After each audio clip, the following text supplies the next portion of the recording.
നമസ്കാരം. പശ്ചിമേഷ്യൻ യുദ്ധത്തിന്റെ ചൂട് ലോകത്തെ വിറപ്പിക്കുമ്പോൾ അമേരിക്ക ഇറാൻ വെടിനിർത്തൽ പ്രഖ്യാപനത്തിനൊപ്പം ഉയർന്ന മറ്റൊരു വിവാദമാണ് ഇപ്പോൾ ആഗോള ശ്രദ്ധ പിടിച്ചുപറ്റുന്നത്. അത് ഷഹബാസ് ഷെരീഫ് നടത്തിയ ഒരു സോഷ്യൽ മീഡിയ പോസ്റ്റിലൂടെ പുറത്തുവന്ന അദൃശ്യ നയതന്ത്രം എന്ന സംശയമാണ്. ഒരു സാധാരണ സമാധാന അഭ്യർത്ഥനയായി തോന്നിച്ച ആ പോസ്റ്റ് പിന്നീട് പുറത്തു വന്ന ഡ്രാഫ്റ്റ് അടയാളം മൂലം അത് യഥാർത്ഥത്തിൽ പാകിസ്ഥാന്റെ സ്വതന്ത്ര നിലപാടോ അല്ലെങ്കിൽ അമേരിക്കയുമായി സഹകരിച്ച് തയ്യാറാക്കിയ സന്ദേശമോ എന്ന ചോദ്യങ്ങൾ ഉയർത്തി. അമേരിക്കൻ പ്രസിഡന്റ് ഡൊണാൾഡ് ട്രംപ് ഇറാനെതിരെ കടുത്ത നടപടി സ്വീകരിക്കാനുള്ള അവസാന മുന്നറിയിപ്പ് നൽകിയ സമയത്താണ് പാകിസ്ഥാൻ 2 ആഴ്ചത്തെ വെടിനിർത്തൽ ആവശ്യപ്പെട്ട് മുന്നോട്ട് വന്നത്. ഈ നീക്കമാണ് പിന്നീട് യാഥാർത്ഥ്യമായ വെടിനിർത്തലായി മാറിയത്. എന്നാൽ അതിന് മണിക്കൂറുകൾക്ക് മുൻപ് തന്നെ ഷഹബാസ് ഷെരീഫിന്റെ എക്സ് പോസ്റ്റിൽ അതേ ആവശ്യങ്ങൾ പ്രത്യക്ഷപ്പെട്ടത്, അതും ഡ്രാഫ്റ്റ് അടയാളത്തോടെ സംശയങ്ങൾക്ക് വഴിവെച്ചു.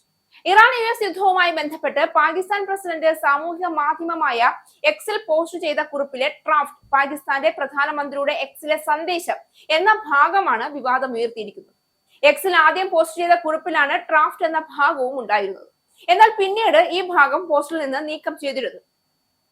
US പ്രസിഡന്റ് ഡൊണാൾഡ് ട്രംപിനോട് ചർച്ചകൾക്കുള്ള സമയപരിധി നീട്ടാൻ അഭ്യർത്ഥിച്ചും ഇറാനോട് ഹോർമുസ് തുറക്കാൻ അഭ്യർത്ഥിച്ചുമാണ് പാക് പ്രധാനമന്ത്രി എക്സിൽ കുറിപ്പ് പോസ്റ്റ് ചെയ്തത്. ഈ കുറിപ്പിൽ ആദ്യം ഉൾപ്പെട്ടിരുന്ന ഡ്രാഫ്റ്റ് എന്ന ഭാഗത്തെ കുറിച്ചാണ് പിന്നീട് വിവാദമുയർന്നത്. പാകിസ്ഥാന്റെ നയതന്ത്ര കുറിപ്പുകൾ സ്വതന്ത്രമായി തയ്യാറാക്കുന്നതാണോ അതോ ബാഹ്യ ഇടപെടലുകളിലൂടെയാണോ എന്നതാണ് ഇതേക്കുറിച്ചുള്ള പ്രധാന ചോദ്യം.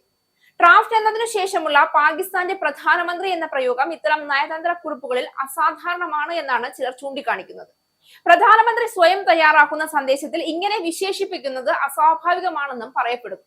അതിനാൽ തന്നെ ഈ സന്ദേശം പുറത്തുനിന്ന് ആരോ തയ്യാറാക്കി നൽകിയതാണെന്ന സംശയം ബലപ്പെടുന്നതാണെന്നും സാമൂഹ്യ മാധ്യമങ്ങളിൽ പലരും ചൂണ്ടിക്കാട്ടി. അതേസമയം അമേരിക്കയാണ് പാകിസ്ഥാനെ നിയന്ത്രിക്കുന്നതെന്നായിരുന്നു ഷഹബാസ് ഷെരീഫിന്റെ പോസ്റ്റ് ചൂണ്ടിക്കാട്ടി ചിലർ വിമർശിച്ചത്. വൈറ്റ് ഹൌസിൽ നിന്നുള്ള സന്ദേശം പോസ്റ്റ് ചെയ്തപ്പോൾ പാകിസ്ഥാൻ പ്രധാനമന്ത്രി ആദ്യ ഭാഗം നീക്കാൻ മറന്നുപോയെന്നും കോപ്പി പേസ്റ്റ് ചെയ്തതാണെന്നും ചിലർ പരിഹസിച്ചു. ഡൊണാൾഡ് ട്രംപാണ് പാകിസ്ഥാനെ നിയന്ത്രിക്കുന്നതെന്നും പാക് പ്രധാനമന്ത്രിക്ക് പോസ്റ്റ് ചെയ്യാനുള്ള കുറിപ്പ് നേരത്തെ തയ്യാറാക്കി അയച്ചു കൊടുത്തതാണെന്നും മറ്റു ചിലരും ആരോപിച്ചു. എന്നാൽ ഇതേക്കുറിച്ച് പാകിസ്ഥാനോ അമേരിക്കയോ ഇതുവരെ ഔദ്യോഗികമായി പ്രതികരിച്ചിട്ടില്ല. ഈ സംഭവം വെറും സോഷ്യൽ മീഡിയ പിഴവായി കാണാൻ ചിലർ ശ്രമിക്കുന്നുണ്ടെങ്കിലും പലർക്കും ഇതൊരു വലിയ നയതന്ത്ര സൂചനയാണ് എന്നാണ് തോന്നുന്നത്. അമേരിക്കയും പാകിസ്ഥാനും തമ്മിലുള്ള ബന്ധം യുദ്ധത്തിനിടയിലും പ്രവർത്തിച്ചു കൊണ്ടിരുന്നോ എന്ന സംശയം ഇതോടെ ശക്തമാവുകയാണ്. ചില റിപ്പോർട്ടുകൾ പ്രകാരം പാകിസ്ഥാൻ തന്നെ അമേരിക്ക ഇറാൻ ചർച്ചകളിൽ ഇടനിലക്കാരനായി പ്രവർത്തിക്കുകയും ഇസ്ലാമാബാദ് അക്കോർഡ് പോലുള്ള സമാധാന രേഖകൾ മുന്നോട്ട് വയ്ക്കുകയും ചെയ്തിരുന്നു. അതുകൊണ്ട് തന്നെ ഷഹബാസ് ഷെരീഫിന്റെ ഡ്രാഫ്റ്റ് പോസ്റ്റ് ഒരു സാധാരണ തെറ്റല്ല, അതൊരു വലിയ രഹസ്യ നയതന്ത്രത്തിന്റെ ചെറുചില്ലയായി കാണപ്പെടുന്നു.